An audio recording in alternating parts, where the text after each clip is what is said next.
Arkansas on the Insight Radio Network. Broadcast to all parts of the world on the Information Superhighway. This is The Experience with your host, Patrick Bass.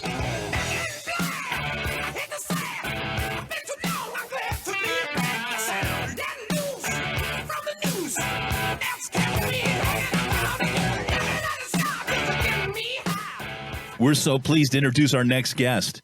He's had a career that spans over 3 decades. He's fronted for one of the most trailblazing groups of the MTV generation, written a number of Billboard charting singles, filled arenas all over the world, enjoyed a successful solo career, and had a stint as co-lead from 2007 to 2011 with one of the most legendary classic rock acts ever, Boston.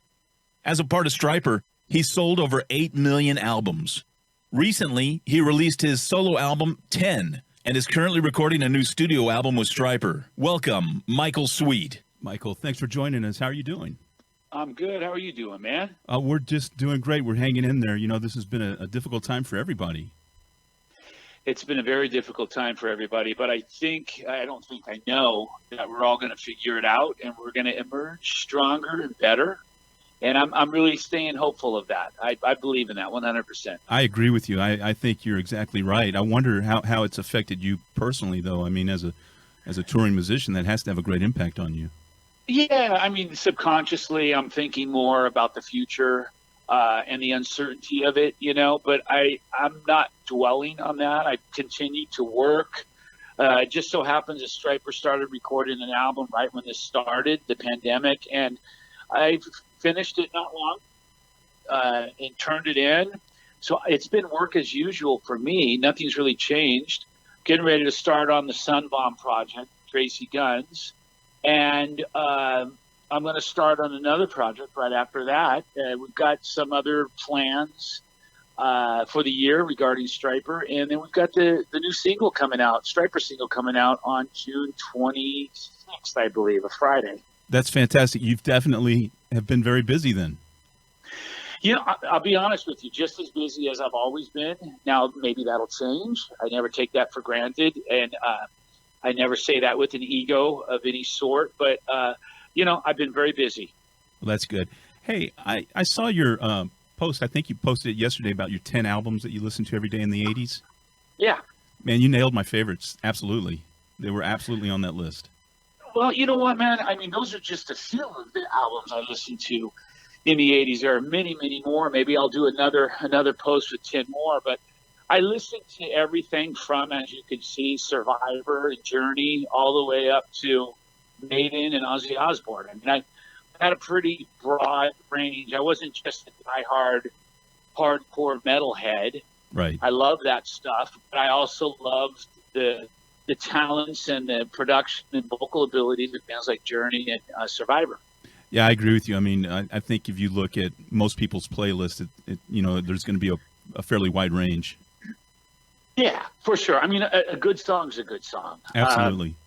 I don't care who the band is or who the artist is. If it's a great song and it moves people, it's going to work. Yeah, the thing I've always enjoyed about music is I like music that tells a story and elicits emotion. Absolutely. No doubt about it. And we have always tried, whether we accomplish it or not, we've always tried to take that approach with our music, you know, Stryper and Michael Sweet solo. Yeah, that's been evident. Speaking of your 10th solo album, Title 10, that is like a true heavy metal masterpiece, man. We love it. Man, it's one that I get tired of hearing people, quite a few people, say over the years, yeah, his solo stuff's good, but nowhere near as good or nowhere near as heavy as Stryper. And this was my album to basically say, really? Yeah. You know? And it's I think people forget that, you know, a lot of the heaviest songs Stryper's recorded, I've written. And, you know, I've got a heavy side. I love metal. And it just always astonishes me to hear people say, oh, yeah, Michael Sweet's solo is definitely on the lighter side and not as heavy. But hopefully I proved them wrong with 10. I think you did. It feels right. It's got a good sound. I was wondering, when you wrote those songs, did you write it with an artist in mind, or did the song kind of evolve and you picked the artist from there?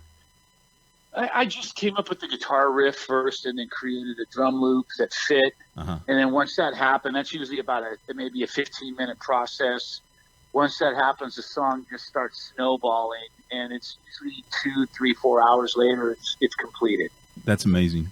And I wasn't really thinking of artists in mind. I was just thinking, I want this to be heavy. I want it to have grit, punch, and kind of smack people in the face in a good way. It does, and I love it. And you've described yourself as a gearhead. I'm a gearhead, man. You start talking gear with me, that's all I'll talk about. I love turning knobs. Yeah. Always have, always will. And, that's part of what makes me who I am. I kind of think I am too, probably not nearly to the extent you are. In fact, we got some of your friends at Sweetwater to help us with our own studio setup here. And there, to me, there's no doubt that you've mastered your sound. You clearly know what you're doing. But I wonder, to what extent has all the technological advances helped you tweak your sound, and where do you see it going from here? Well, I mean, there's a lot of pros to it. And by the way, I love Sweetwater. I had the honor of being able to go there twice and hang out and do some live, I'm not even sure what they call them, but where you go and perform for people. Yeah. Like, anyway, it'll come to me. We saw kind of like a really intimate session, almost. Yeah. I was able to showcase some gear. And, exactly. It was really cool. And they're great people over there. I love them dearly. But man, I've been, honing in on my skills as a producer and a writer and an artist for the past 30. I think technology has, helped us to make things easier, but at the same time, I think make things more complicated. Yeah. And that might seem weird, but, in other words, it's a lot easier in Pro Tools to fly vocals around or to edit. But because you can, you might sit there and take more tries at a solo or a vocal instead of just letting the spontaneity shine through. Right. Yeah. Things like that. So you can sometimes suck the life right out of a project really fast if you edit it to death. Yeah, I can see that. Is that any? Does that kind of lead into your the acoustic album you were doing with Stryper? Yeah, we just finished that, and the mentality it's a live album. We recorded it live, and it's literally live. Wow. The only thing we did, I had to redo a couple vocals, but those are just one take. We took the approach of don't fix anything. Right. And just really keep it as it is live. And, if we made a mistake while we were recording, we'd start the song over. But what you're hearing is a live thing. Yeah. And then we also re-recorded Perry's bass and his vocal parts. And the reason why we did that is because he's our bass player now. He's a member of the band. So that's the only thing we redid. Well, we're looking forward to hearing that. Now, it's killer, man. It's really a great album. I can't wait for people to hear it. It's a really different perspective of the band and different translations on the songs, and it's very cool. Yeah. And I'm assuming you did some mastering of that remotely. Yeah, we did. We mastered the new Stryper album remotely and the acoustic album remotely. And basically, I was given a high definition 44.1 feed, and I was able to sit there and listen to what's in the control room. And then I had a camera, and Danny and I could watch each other, the engineer, and it was like being in the control room. That's kind of cool. I mean, for a gearhead, that there probably had to be an element of excitement to that. Yeah, it was amazing. I wore studio quality headphones, and literally it was exactly like me being there, listening to everything right there in the room. So it really was no different. It was a little more tedious, took a little bit more time, but not in a bad way. And everything turned out fantastic. It sounds killer. We might continue doing it that way. Who knows? That'd be cool. I bet the fans would love that. I know I sure will. In terms of mixing, yeah. Now you've got the tour's picking back up. In fact, I think you've got a show in Gonzales on the 13th in Louisiana. Yeah, we've got. Well, I mean, you're talking about solo shows. Yeah, solo show. Yeah, some of those shows are gonna most likely be moved. Okay. I don't know exactly which ones. If it's going to be all of them or most of them, I don't know. The Tony Harnell tour, Michael Sweet Tony Harnell tour, that's being moved for sure. Yeah. And Stryper's trying to figure out a way to tour this year. Oh, that'd be fantastic. You know, we're trying to figure it out. I mean, it's just really hard because, you know, everything's different now, capacities, and people are skeptical and fearful, and who knows? Yeah. Speaking of Stryper tours, I've got a personal story I want to relate to you. My wife and I saw Stryper in 2016 in San Antonio at the Rock Box, and I don't know if you remember that show, but it was insanely hot. Oh my gosh, yeah, one of the hottest shows I think we've ever performed. I mean, literally, what do you think? It had to be over 100, maybe 105. Easily. I think the only hotter show we've done was in Detroit at a place called Diesel. Wow. And it was probably 110 in that venue, maybe 115. And literally, Robert got sick and passed out. I don't imagine. I believe that because I was right in the front of the crowd, stage center, and we had, there were a lot of openers on that show there, and we had been in for several hours. And I remember you and I kind of locked eyes, and you looked down at me, and I thought I was about to pass out. And you walked over and said something to somebody, and like a couple of minutes later, that person came out and gave me some cold water. I thought that was so cool. Oh, wow. Thank you so much. I think you saved my life. Oh, man. Well, dude, I appreciate that. Thank you. And hopefully I did help you out. But, it's tough sometimes when you got to go out and play in some of these conditions. I mean, we've played in direct sunlight when it's over 100 degrees outside, and that's about as tough as it gets. I bet. Yeah, I can't even imagine that, just beating down on you with little cover. Yeah, because what happens, especially as a singer, is your voice dries up. Right. And you literally, it's hard to get the words out, and it's really difficult. I'm sure it is. I was wondering what kind of impact it had on you, and it's just got to be really, really difficult. I remember you went through oh gosh, maybe a dozen towels. I mean, you were literally dripping with sweat. Yeah. And that's never fun because the sweat drips in your eyes, and your eyes are stinging. You can't open them, and you're just like drenched, and there's sweat running all down your body, and you're just thinking, oh my gosh, are we going to get through this? All kinds of thoughts start going through your mind when you should just be thinking about the show and having fun. And it was a fantastic show. I got to admit, that was the first time I ever really listened to your music. My wife wanted to go so bad. She's, been a fan since the 80s. And we went, and you guys started that set with Yahweh. And that is still my favorite Stryper song. And it was so powerful, and I was an instant and lifelong fan. Well, man, I'm so happy to hear that. It's funny because it's sacrilege if you say that's the best Stryper song. A lot of fans will get up in arms because they cling to those old songs. But man, I really believe I'd put that song in the top 5 Stryper songs of all time. I think you're right, and I got to tell you, just from a perspective as a believer, I think that song was inspired. I really do. Absolutely, there's no question about it. And I like to say anointed. I really feel. Yes. When you listen to that song, something happens to you. It does to me, absolutely. Yeah, it's so powerful. And it's an anointing. It's like the Spirit comes over you, and you can feel it. Yep. I feel that every time I hear that song. That's exactly what I'm feeling, and thank you for that. Just allowing God to work through you like that is what a gift. Man. Hey, if you could go back, say 30 years in time, and give a young Michael Sweet some advice, what would it be? I'd say, don't do it. Don't do it. What would you do instead? Oh man, I kid. Music's in my DNA, right. And there's no changing that. But I think I would go back and certainly give some advice to a young Michael Sweet on how to manage money better, how to be smarter with investments, and just thinking of the future more. Yeah. in retirement. Not that I'm in a world of hurt now, because I'm not. But we really misused a lot of money back then, and we'd go in and spend $200,000 or $300,000 to make an album.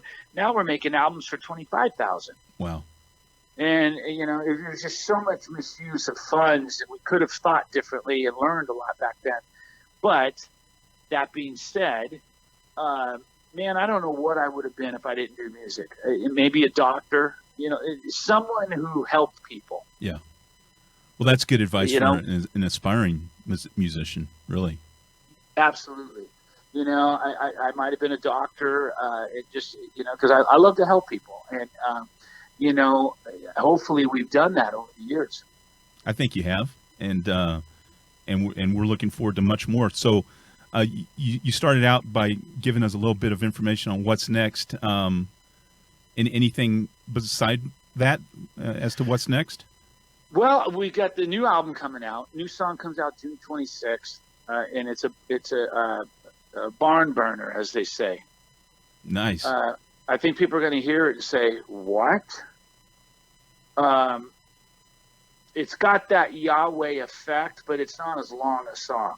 Okay. And then I'm starting on this Sunbomb project. Finally, I literally start singing it in 2 or 3 days. And that's with myself and Tracy Guns of LA Guns.